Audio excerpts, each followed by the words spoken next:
सतयुग के बराबर कोई युग नहीं है, वेदों के बराबर कोई शास्त्र नहीं है, गंगा के बराबर कोई तीर्थ नहीं है और एकादशी के बराबर कोई व्रत नहीं है और इसी प्रकार कार्तिक के बराबर कोई दूसरा महीना नहीं है। कार्तिक सभी महीनों में प्रमुख है, इसलिए वैष्णवों को बहुत ही प्रिय है। तो आइए जानते हैं परम पवित्र कार्तिक मास के विषय में। लेकिन आगे बढ़ने से पहले दोस्तों, हमारी आपसे प्रार्थना है कि यदि आपको हमारे ब्लॉग पसंद आ रहे हैं तो आपसे प्रार्थना है कि हमारे चैनल को सब्सक्राइब करें और अपने मित्रों और परिवारजनों के बीच में भी इसको शेयर करना बिल्कुल ना भूलें। तो बढ़ते हैं आगे।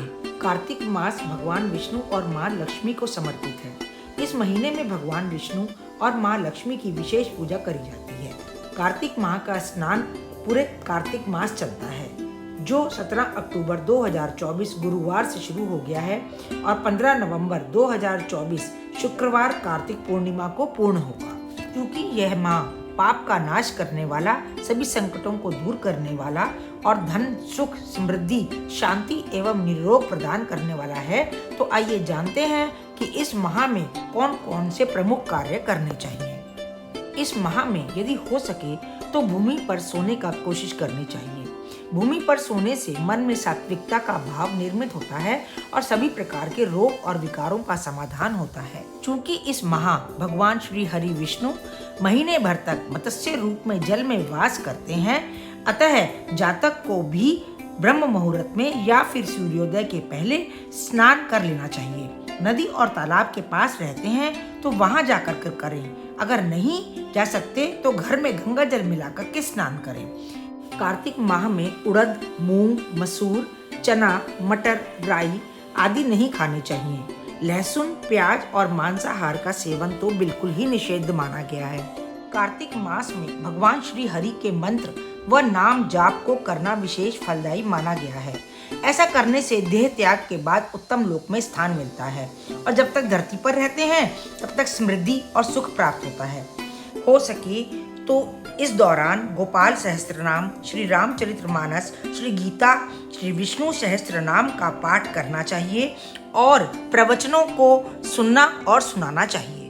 इस पूरे माह के दौरान भगवान श्री हरि विष्णु, माता लक्ष्मी, यमदेव, पीपल देव एवं तुलसी माता के समक्ष दीपक जलाने से सभी तरह के संकटों से मुक्ति मिलती है। साथ ही घर में सुख शांति बनी रहती है। यदि आप मिट्टी के दीपक का उपयोग करते हैं तो रोज नया मिट्टी का दीपक लेना चाहिए और धातु के दीपक जैसे पीतल, चांदी, तांबे का उपयोग करते हैं तो आप उसे रोज मांज कर शुद्ध करके पुनः उपयोग में ला सकते हैं। कार्तिक मास में सुबह शाम तुलसी की जड़ में जल में दूध मिला करके देना चाहिए और उसके आसपास पूरी सफाई रखनी चाहिए।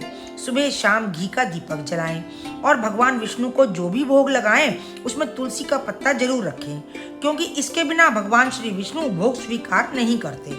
इस माह तुलसी की पूजा, सेवन और सेवा करने का बहुत ही ज्यादा महत्व है।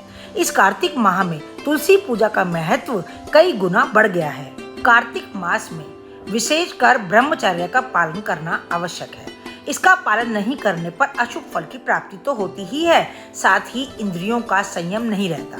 इंद्रिय संयम में अन्य बातें जैसे कम बोलें, किसी की निंदा न करें या विवाद न करें, मन पर संयम रखें, खाने के प्रति अधिक आसक्ति न रखें, अधिक न सोएं और न ही देर तक जागें। कार्तिक मास में नियमित रूप से यदि हो सके तो भगवान विष्णु को तिल अर्पित करता रहना चाहिए। यूं तो साल भर तिल अर्पित करते हैं, अच्छा है, लेकिन अगर ऐसा नहीं हो पाता है तो विशेषकर कार्तिक माह और माघ माह में ऐसा करना उत्तम रहता है। ऐसा करने से जाने अनजाने में किए गए पापों से तो मुक्ति मिलती ही है, साथ ही सद्गति भी प्राप्त होती है। कार्तिक माह में किए गए दान का बहुत ही अधिक महत्व है। दीप दान तो करते ही हैं, उसके अलावा अन्न और वस्त्र का दान करना भी अति उत्तम माना जाता है। कार्तिक महीने में प्रतिदिन गाय को गुड़ के साथ रोटी खिलाना श्रेष्ठ पुण्यदायक माना गया है। तो मित्रों, ये नियम वैसे तो सनातन धर्म में पूरे वर्ष तक पालन करना चाहिए, परंतु कार्तिक माह में अति पुण्य की प्राप्ति के लिए तो यह विशेष रूप से नियम बनाए गए हैं। तो मित्रों, ऐसे प्रतिदिन दिव्य संदेश, सुविचार और रोचक पौराणिक आध्यात्मिक शिक्षाप्रद कहानियों के लिए हमसे जुड़े रहिए। और हाँ, अपने मित्रों और परिवारजनों को शेयर करना बिल्कुल मत भूलिए। तो मिलते हैं अगले व्लॉग में। और हाँ, मुझे कमेंट करके जरूर बताइएगा कि आपको यह वाला व्लॉग कैसा लगा। तो मिलते हैं अगले व्लॉग में, तब तक के लिए राम राम।